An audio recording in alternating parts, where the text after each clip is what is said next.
សង្សារចាំចំគ្រាមួយដែលមានលោកមុំនៅក្បែរទុំអូនជាស្រីលេងសើមិនថាបនដោយឲ្យអូនដកស្នេហ៍ចេញពីបងតាមចិត្តវេលាចេះតែកន្លងហត់ទៅបងបានបែកគ្នាពីបើរៀងខ្លួនបងក៏ទៅមានអ្នកថ្មីមុនស្ងួនចៃដន្យថ្ងៃនឹងជួបអូនរៀបរាប់ទាំងទឹកណែអូនថាប៉ុន្មានឆ្នាំនេះអូននៅតែចាំបងទោះបងខំពាន់ដងក៏អូននៅស្នេហ៍រៀងរាអូនថាប៉ុន្មានឆ្នាំនេះអូនមិនមានអ្នកណាអ្នកក្បែរអូនមានតែភាពឯកាកំដរជីវ៉ាចាំបងហេតុអ្វីមិនព្រមស្អប់បងព្រម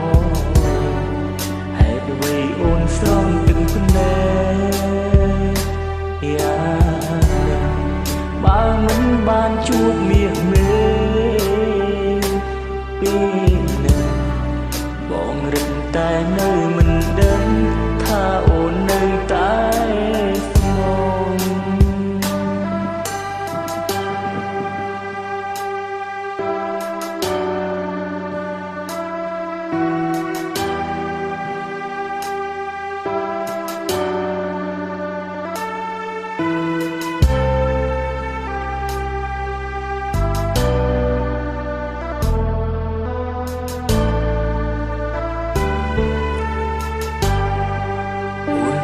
ប៉ុន្មានឆ្នាំនេះអូននៅតែចាំប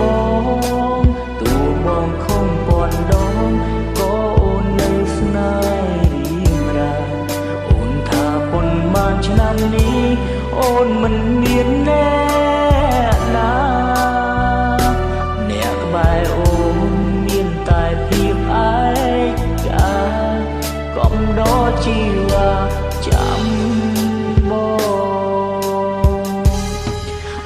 ថាប៉ុន្មានឆ្នាំនេះអូននៅតែចាំបងទោះបងខំពាន់ដងក៏អូននៅស្នេហ៍រៀងរាអូនថាប៉ុន្មានឆ្នាំនេះអូនមិនមានអ្នកណាអ្នកក្បែរអូនមានតែភាពឯកាកំដរជី